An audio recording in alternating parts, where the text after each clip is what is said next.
அப்புறம் நம்ம தம்பி சாட்டை, நாங்கள் எவ்வளோ உரையாடி இருக்கோம், எவ்வளோ பேசியிருக்கோம்னு எங்கள் 2 பேருக்கு தான் தெரியும். விஜய் அவர்கள் இந்த இப்படி நின்னாரு இப்படி நின்னாரு போகிற இடமெல்லாம் பேசுகிறாரு. சரி, நான் ஒன்று செய்யணுமா? அன்பு தம்பிகளே, அண்ணனை வலசரவாக்கம் வர சொல்லியிருக்கிறார்கள். நீங்கள் எல்லோரும் உடனே வந்துடணும். அண்ணனுக்கு எப்படி சொல்றதுன்னு தெரியல. எனக்கு சாட்ட அளவுக்கு அவர் அளவுக்கு பெர்ஃபார்மன்ஸ் பண்ண வருமானு தெரியல. லைவ் ரிலே எப்படி ஒரு லோக்கல் ஸ்டேஷனுக்கு விசாரணைக்கு கூப்பிட்டதுக்கு அத்தனை பேரை கூப்பிட்டுட்டு இவர் இப்படி இப்படிங்கிறாரு. சரி, நான் என்னன்னு சொல்றேன், அம்மையார் ஜெயலலிதா அவர்களை சட்டமன்றத்தில் வச்சு அடிச்சது யாரு? அன்னைக்கு அவங்க ஒரு அரசியல்வாதி. ஆனால் கம்பேக் எப்படி இருந்துச்சு? சட்டமன்றத்துக்குள்ள உங்களை விட்டு விரட்டி அடிச்சாங்களா? தளபதி விஜய் அவர்கள் கை கட்டதுக்கே எப்படி பேசுறீங்களா? இன்னைக்கு தொடு பார்ப்போம்.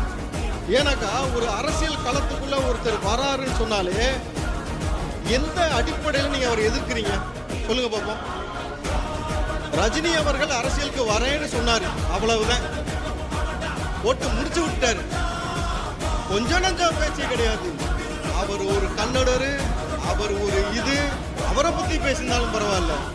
எதுக்கு சம்பந்தம் இல்லாம அவர் மகள் ஐஸ்வர்யா பத்தி பேசுனீங்க, தனுஷை பத்தி பேசுனீங்க, அப்புறம் அஜித்தை பத்தி. அஜித் ஒரு மலையாளி, இங்க கன்னடம், அங்க மலையாளி. விஜயகாந்த் அவர்களை அவன் தெலுங்க. இன்னும் கூடுதலா போய் நல்ல கண்ணு கெண்டக்கால் மயிலுக்கு ஒரு சமமா வருவானா விஜயகாந்த் பேசியது யாரு?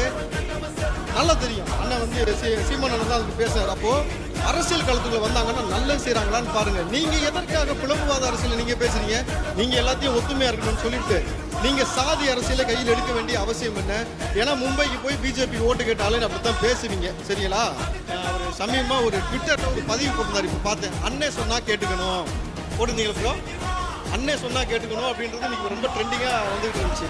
இப்ப தம்பி பாருங்க, அண்ணே சொன்ன மாதிரி பாம்பு கடிச்சா அப்படியே நின்னா விஷம் ஏறாது. ஒரு கட்டுப்பிரியா பாம்பு கொண்டு வாங்க, கடிக்க விட்டு பார்ப்போம். சாட்டை புறவை இப்போ கடிக்க விடுவோம். நீங்க அதே மாதிரி அமைதியா இருங்க. விஷம் ஏறுதா இல்லையா நிகழ்ச்சி முடிவுக்குள்ளே தெரிஞ்சு போயிடும். புரியுதுங்களா? அப்போ அண்ணே சொன்னா எல்லாத்தையும் கேட்க முடியாது. புரியுதுங்களா? பழனி பாபா சொன்னதை மறுபடியும் ஞாபகப்படுத்த வேண்டியதுக்கு. எவன் ஒருவன் பெரியாரையும் எவன் ஒருவன் அம்பேத்கரையும் சந்தேகிக்கின்றானோ வேணான்னு சொல்றானோ அவனை நீ சந்தேகப்பட, அவனை கேட்டுக்காத, அவனை சேர்த்துக்காத, அவன் பேராபத்து அப்படின்றாரு.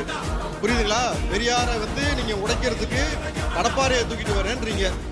சாட்டை அவர்களுக்கும் யூடியூப் சேனல் அவரில் பேசக்கூடிய அந்த விஷயத்துக்கும் நாம் தமிழருக்கும் சம்பந்தம் இல்லைன்னு அண்ணன் சொல்றாரு.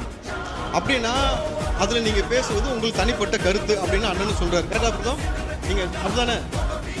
நீங்க சாட்டை சேனல்ல நீங்க பேசுறதுக்கும் நாம் தமிழர் கட்சிக்கு எந்த சம்பந்தமும் இல்லைன்னு